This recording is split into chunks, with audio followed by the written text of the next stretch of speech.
हमारे साथ जेके जैन साहब भी मौजूद है। लेकिन डिम्पी जो मैंने चुने हैं तो दो स्टॉक्स अगले वो काफ़ी नीश प्लेयर्स हैं। एक तो भारतीय इंफ्राटेल, साथ साथ डिश टीवी हमारे ग्रुप की कंपनी है। मैं पहले डिस्क्लोजर दे दूं, भारतीय इंफ्राटेल इसलिए क्योंकि जो ब्रुकफील्ड के साथ डील हुई रिलायंस कम्युनिकेशन की टावर कारोबार को बेचने के लिए, अब भारतीय इंफ्राटेल पे फोकस बढ़ जाएगा और हो सकता है इनको भी बेहतर वैल्यूएशंस मिलते हुए नजर आए अपने टावर कारोबार के लिए। तो एक भारतीय इंफ्राटेल प्रेफर कैंडिडेट रहेगा और 2017 में सरकार का डिजिटाइजेशन पे जो फोकस है उसका क्लियर कट बेनिफिशियरी है डिश टीवी। बिल्कुल, और यही बात तो अब जेके से भी समझ लेते हैं। जेके, डिश टीवी के अंदर मोमेंटम इसलिए भी आपको दिखेगा ना, देखिए आप जो डिजिटाइजेशन का फेज़ था वो पहले 31 दिसंबर को ख़त्म होता, सरकार ने सिर्फ 3 महीने एक्सटेंड किया है, उसके बाद एक्सटेंशन शायद ना मिले एक बार, तो एक बड़ा बेनिफिट होगा ग्रामीण भारत में। और दूसरा, इनकी ना कॉस्टिंग कम हो रही है और भारत में जब मेक इन इंडिया होगा तो ये कॉस्टिंग और थोड़ा सा कम लेके आ सकते हैं। तो डिश टीवी भी एक आपकी रिकमेंडेशन चाहिए। और दूसरा, भारतीय इंफ्राटेल पर जो कि 4G का भी बड़ा बेनिफिशियरी है, अब तो कंपटीशन बढ़ेगा ही। अगर इंफ्राटेल की बात करोगे तो एक ब्रॉड रेंज में चल रहा है। 330 340 का स्ट्रॉन्ग सपोर्ट है, ऊपर 390 400 का स्ट्रॉन्ग रेसिस्टेंस है। तो आई थिंक इंफ्राटेल को आप खरीदारी करके जा सकते हैं 380 से 390 का टारगेट लगा के। और डिश टीवी काफी स्ट्रॉन्ग लग रहा है, जिस हिसाब से ट्रेंड है, काफी जो वॉल्यूम है ड्राई अप होता जा रहा है नीचे की तरफ, तो क्लियरली इंडिकेट कर रहा है कि यहाँ से ट्रेंड रिज्यूम होना चाहिए, अप ट्रेंड रिज्यूम होना चाहिए। और ऊपर में 100-101 का लक्ष्य लगा के इसमें खरीदारी करने की सलाह दूं। अगले जो दो शेयर होंगे वो इसमें एक सिंटेक्स है और एक IFCI है। ये भी 2017 की एक बेहतर पिक साबित हो सकती हैं। असल में सिंटेक्स पे आपको इसलिए ज़्यादा ध्यान रखना चाहिए क्योंकि सरकार स्वच्छ भारत अभियान के बजट को इस बार और इम्पोर्टेंस देगी, थोड़ा एलोकेशन आएगा और जितने प्रोडक्ट होते हैं यूजली उसमें काफ़ी सारे प्रोडक्ट सिंटेक्स खुद बनाती है। और अब अगर आप लो फ्लोर माफ़ कीजिए अफोर्डेबल हाउसिंग की बात करें, अगर सरकार उसको भी बढ़ाना चाहती है क्योंकि 2022 तक सरकार को हाउसिंग फॉर ऑल करना है, तो उसमें भी एक बड़ा ऑर्डर इनके पास आ सकता है क्योंकि ये पाइप्स भी बनाते हैं पानी की और साथ ही टंकियाँ भी बनाते हैं और कई प्रोडक्ट ऐसे हैं जो कि अफोर्डेबल हाउसिंग के अंदर फिट बैठते हैं। एक सिंटेक्स पर आपका व्यू चाहिए सर, आप इसको कैसा दिख रहे हैं आप? तो ओवरऑल देखिए स्टॉक भी अराउंड 70 to 90 के रेंज में है।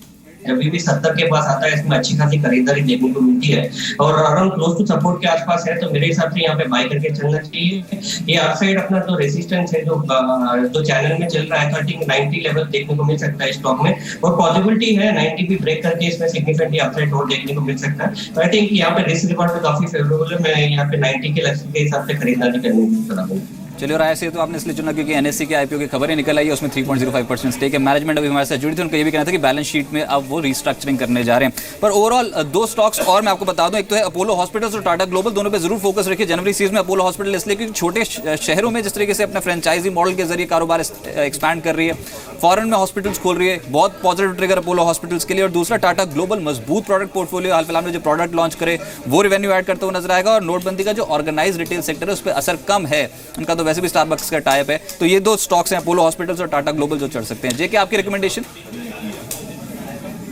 अपोलो हॉस्पिटल देखिए ये भी काफी ब्रॉड रेंज में ट्रेड हो रहा है। पिछले 1.5 साल का अगर रेंज देखेंगे, नीचे में 1100 और ऊपर में 1500 का रेंज है। तो I think close to support के आसपास मिल रहा है। आई थिंक रिस्क रिवॉर्ड भी काफी फेवरेबल है, इसमें खरीदारी करनी चाहिए। ऊपर में 1350 का लक्ष्य देखने को मिल सकता है स्टॉक में इमीडिएटली। और दूसरा स्टॉक के टाटा ग्लोबल, अगर ये भी देखिए काफी रेंज बाउंड मूवमेंट में ट्रेड होता है। पिछले 3 साल का चार्ट देखेंगे और क्लोज टू सपोर्ट के आसपास है। 140 का इसका इमीडिएट लक्ष्य लगा के इसमें खरीदारी करने की मैं सलाह दूंगा। ठीक है, इस बीच आपको IRB इंफ्रा पर भी ध्यान रखना होगा। 2017 का ये भी एक प्रेफरेंशियल कैंडिडेट हो सकता है क्योंकि सरकार को जितना टोल का नुकसान हुआ था कंपनीज को, अब सरकार उसकी भरपाई कर सकती है और आगे चल के जो सड़क निर्माण के बड़े ऑर्डर्स बड़ी योजना के साथ सरकार उतरती हुई दिख सकती है, तो बड़ा फायदा IRB को इंफ्रा को होगा। इसलिए इस पर भी आप ज़्यादा फोकस्ड हो जाएं। अमर राजा और एक्साइड में अगर आप कंपेरिजन करेंगे तो कई पहलुओं पर जो कि एक इन्वेस्टर और ट्रेडर्स को चाहिए होता है, उसमें अमर राजा काफ़ी हद तक फिट बैठती है क्योंकि वैल्यूएशन सस्ती है, रिटेल सेगमेंट में आना चाहती है और जो प्राइसेस बेस मेटल से हमने बढ़ते हुए देखे, लेड के दाम सबसे कम बढ़े, तो उसका बेनिफिटरी अभी भी मार्जिन के तौर पर एंजॉय कर रहे हैं। तो अमर राजा बैटरीज पे आप जरूर ध्यान रखें, इसकी वैल्यूएशन बहुत अट्रैक्टिव है एक्साइड के मुकाबले, जो कि दो बड़े प्लेयर्स हैं यहाँ पे। और एक कॉनकॉर जो कि रेलवे बजट इस बार क्लब होकर आ रहा है, तो फ्रेट कॉरिडोर पर हो सकता है सरकार को ठोस फैसला ले, तो कॉनकॉर यानी कि कंटेनर कॉर्पोरेशन पर आप ध्यान रखें।